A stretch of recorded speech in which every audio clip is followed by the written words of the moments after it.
Welcome back with us here, Usama, Dakdok. Before we get to the Sharia piece quickly, can't you say, okay, there's Muslims and then there's Muslim extremists or Islamic fundamentalism, and aren't those two things different? To be a Muslim, you have to believe in Islam. Islam is the teaching of the word of Allah in the Quran and the commands of Muhammad in the Hadith. If you are not willing to practice what Allah command you to practice as it is written in the Quran, and what Muhammad command you to practice as is stated by himself, Muhammad, the self-proclaimed prophet of Islam in the Hadith, then you are not a Muslim. You are a hypocrite. As Allah stated in the Quran. How do you know the hypocrite? Quran chapter 3, verse 167. Those who are not willing to go and engage in war or contribute towards jihad. That is how Allah said in Quran chapter 3, verse 167. That's how we know the hypocrite. Every Muslim in planet Earth who refused to engage in war or to give money towards the jihadi, that is a hypocrite. And by the way, the punishment for the hypocrite, Quran chapter 9, verse 73. Allah said in that verse that He command Muhammad and the Muslim believers to perform jihad against the infidels and the hypocrites, to be harsh with them. And the ultimate abode for every Muslim hypocrite is the fire of hell. That's not my teaching, that's not my opinion, that is the word of Allah in the Quran. So I want to move on to this. This is a pretty stunning poll that came out in June of 2015. This is with the Center for Security Policy. They went out and they polled Muslims here in America. You may or may not have seen this, but 51% show that they seek to embrace Sharia over the U.S. Constitution. Also, 1 in 4 Muslims polled believe that it is legitimate to use violence to punish those who give offense to Islam, for example, drawing cartoons to Muhammad. 1 in 5 respondents agree that the use of violence is justified in order to make Sharia the law of the land of this country. I've talked about it before on the show that it feels like it's starting to creep in. In Texas, you've got an Islamic tribunal. What do you say about people that go, Sharia, it'll never be part of the U.S.? Yes, indeed. That's what I call the propaganda of the liberal media. And by the way, these numbers are not true. You will not ask a Muslim today in America and will give you the right answer. Muslims are allowed to lie. Muhammad tells a Muslim it is lawful to lie in 3 cases. To your wives, that they will be pleased with you. To your enemy at the time of war, or to make peace between Muslim brothers, which means Muslim can lie literally to everyone, wives, enemies, and friends. So obviously you are an infidel. American are the great Satan. Israel is a small devil. Therefore, they can lie to you in these statistics. But here's the truth, Brother Chris. Sharia has been practiced in America for years. We have something called Sharia finance, Islamic law of dealing with businesses.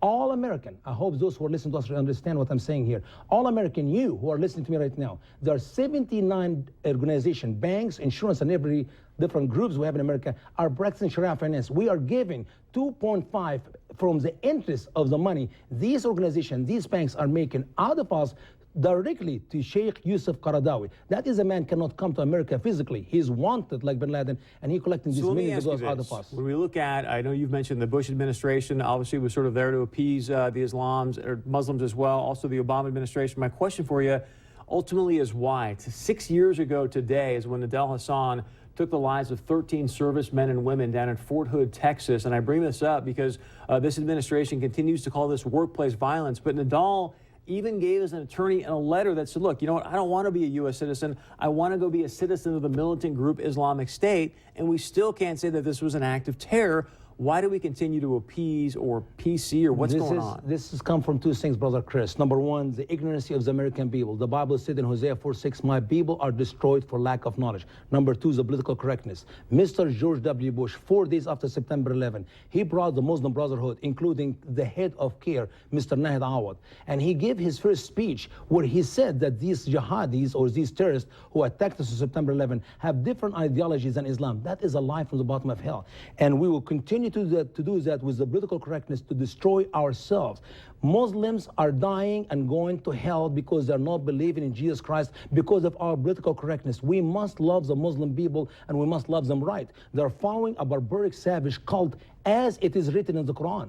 So I think you bring up a very good point. So myself as a Christian, what can I do to help so that this jihad or this Islamic State is like, yeah, that's okay? Or Muslims are victim number 1 of the cult of Islam, and the rest of the world, not America, the rest of the world are victim number 2 of Islam. We must love the Muslim people, teach them the truth about religion by simply begging them to read the Quran. Just read your Quran.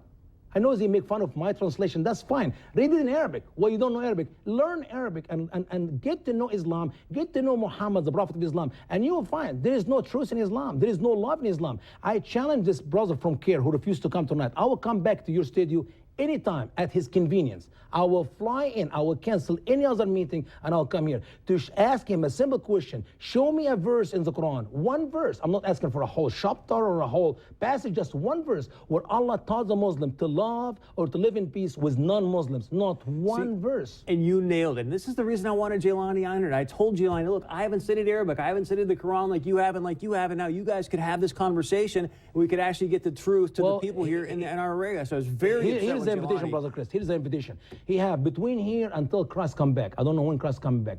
If he can find me a passage in the Quran, no, sorry, I'm not a passage, a verse in the Quran where Allah said, loves the Christian, loves the Jew, love atheist, love one another, for heaven's sake. If he can find me that verse in the Quran, I will come at his convenience to look at this verse together. He may quote hold you to that. Of course. He may quote some early abrogated verses in the Quran, and he need to know abrogation is real. What is that? What is abrogation? Abrogation is to cancel, to erase, to delete. Allah in the Quran have said few verses in the early days of Muhammad when he lived in Mecca. Soft verses, not loving, not peaceful, just soft verses. And then later when Muhammad immigrated from Mecca to Medina, he started writing the barbaric, savage verses. Verses teach terrorization, verses teach hate, verses teach killing to Christian and Jews and anyone and everyone who does not believe in Islam. Here's Muhammad's word. He said, I have been commanded by Allah to engage in war with people. Take people out and put America. Until they say there is no God except Allah and believe in me. As long as Americans will not believe in Islam, they will be in war. The great Muslim scholar Al-Tabari, he said, we engage in war with people until they testify to the fact there is no God except Allah.